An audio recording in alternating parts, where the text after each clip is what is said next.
పోసాని కృష్ణమురళి యొక్క అరెస్టును ఖండించారు YCP chief YS Jaganmohan Reddy. Posani భార్యను ఫోన్లో పరామర్శించారు ఆయన. కృష్ణమురళి కుటుంబానికి అండగా ఉంటామని భరోసా ఇచ్చారు. చిత్ర పరిశ్రమలో వర్గ విభేదాలు సృష్టించేలా అనుచిత వ్యాఖ్యలు చేస్తున్నారన్న ఫిర్యాదుతో అన్నమయ్య జిల్లా ఓబులవారిపల్లి పోలీస్ స్టేషన్ పరిధిలో 2 రోజుల కిందట ఒక కేసు నమోదైంది. ఈ కేసులో ఏపీ పోలీసులు రీసెంట్గా 8 గంటల సమయంలో రాత్రిపూట పోసాన్ని అరెస్ట్ చేశారు. ఓబులవారిపల్లి పోలీస్ స్టేషన్కి పోసాని కృష్ణమురళిని తీసుకెళ్లనున్నారు. ఈ నేపథ్యంలో పోలీస్ స్టేషన్ వద్ద భారీ భద్రత కూడా ఏర్పాటు చేశారు. విచారణ తర్వాత వైద్య పరీక్షల కోసం రైల్వే కోడూరు ఆసుపత్రికి తరలించారు. అక్కడి నుంచి నేరుగా రైల్వే కోడూరు కోర్టుకు కూడా తరలించారు. పోసాని అరెస్ట్ మీద భిన్న అభిప్రాయాలు వ్యక్తమవుతున్నాయి. పోసాని భారీ వెర్షన్ చూస్తే పోసాని ఆరోగ్యం బాలేదని చెప్పినా వినకుండా రాత్రికి రాత్రే పోలీసులు తీసుకెళ్లారు. పోలీసులు నాకు నోటీసులు ఇస్తే నేను తీసుకోనని చెప్పాను. డే టైంలో తీసుకెళ్లొచ్చు కదా, నైట్లోనే ఎందుకని పోసాని తీసుకెళ్తున్నారని ప్రశ్నించారు. ఎక్కడికి తీసుకెళ్తున్నారని అడిగితే పోలీసులు ఏదో పోలీస్ స్టేషన్ పేరు చెప్పి హడావుడిగా తీసుకెళ్లారు అని పోసాని కృష్ణమురళి భార్య చెప్పారు. పోసాని కృష్ణమురళి అరెస్ట్ మీద ఆయన తరఫు న్యాయవాది కీలక వ్యాఖ్యలు చేశారు. పోలీసులు సీనియర్ సిటిజన్ యాక్ట్ పాటించలేదు, పోలీసులు చట్టవిరుద్ధంగా వ్యవహరించారు. పోసాని అరెస్టు రాజకీయ కక్షదారింపు చర్య అని ఆయన తరఫు లాయర్ ఆరోపించారు.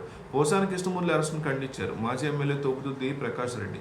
రెడ్ బుక్ రాజ్యాంగంలో భాగంగానే పోసాన్ని అరెస్ట్ చేశారని, రేపటి డేట్తో పోసానికి నోటీసులు జారీ చేయడం వెనక పోలీసుల అత్యుత్సాహం, కక్ష సాధింపు రాజకీయాల మీద అసెంబ్లీలో చంద్రబాబు, పవన్ కళ్యాణ్ చర్చలు జరిపారు.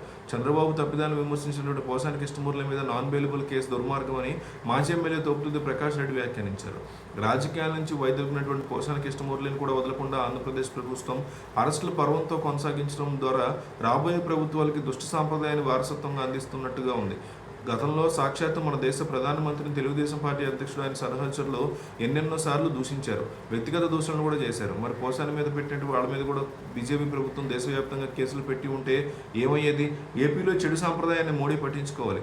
ఏపీలో ఉన్నది కేవలం టీడీపీ, జనసేన ప్రభుత్వం మాత్రమే కాదు. ఈ కక్ష సాధింపు అరెస్టుల పర్వాన్ని కూటమి ప్రభుత్వం నిర్విఘ్నంగా ప్రభుత్వాలు భావిస్తున్నాయని, ప్రజలు భావిస్తున్నాయని బీజేపీ పెద్దలు గుర్తుకెళ్ళగాలి అంటూ యాక్టర్ కృష్ణుడు కూడా ట్వీట్ చేశారు. అటు పోసాని మీద రాష్ట్రంలో వివిధ పోలీస్ స్టేషన్లో పలు కేసులు నమోదయ్యాయి. చంద్రబాబును అసభ్యకరంగా దూషించారన్న అభియోగాల మీద సిఐడి కేసు నమోదు చేసింది. గతంలో నిర్వహించినటువంటి ప్రెస్ మీట్లో పోసాని చంద్రబాబుకు వ్యతిరేకంగా కుట్రపూరితంగా, వ్యవస్థీకృతంగా మార్ఫింగ్, ఫ్యాబ్రికేట్ చేసినటువంటి ఫోటోలు ప్రదర్శించారని, ఆయన మీద అవమానకరమైనటువంటి వ్యాఖ్యలు చేశారంటూ తెలుగు యువత అధికార ప్రతినిధి వంశీకృష్ణ ఫిర్యాదు మేరకు గత ఏడాది నవంబర్లోనే ఈ కేసును నమోదు చేశారు. అయితే పోసాని కృష్ణమురళి కుటుంబం కానీ, ఆయన భార్య కానీ సుప్రీంకోర్టు వరకు వెళ్ళి జగన్మోహన్ రెడ్డి యొక్క సపోర్ట్తో ఖచ్చితంగా పోసానికి బెయిల్ తీసుకొచ్చే దిశగా పోరాడతానని సంచలన ప్రకటన చేశారు. పోసాని కృష్ణమురళి కుటుంబానికి తాను ఖచ్చితంగా అండగా ఉంటానని ఇప్పటికీ జగన్మోహన్ రెడ్డి ఆ కుటుంబానికి ఫోన్ చేసి కూడా చెప్పగా, ఆయన భార్య చాలా బాధపడుతూ జరిగినటువంటి వృత్తాంతాన్ని మొత్తం పోలీసులు ఎట్లా వచ్చారు, ఎట్లా రూడ్గా ప్రవర్తించారు అన్ని వివరిస్తూనే 14 రోజులు రిమాండ్ ఇచ్చినటువంటి కోర్టు తీర్పుని సుప్రీంకోర్టులో ఖచ్చితంగా ఛాలెంజ్ చేస్తానని ఆమె జగన్కి చెప్పారు.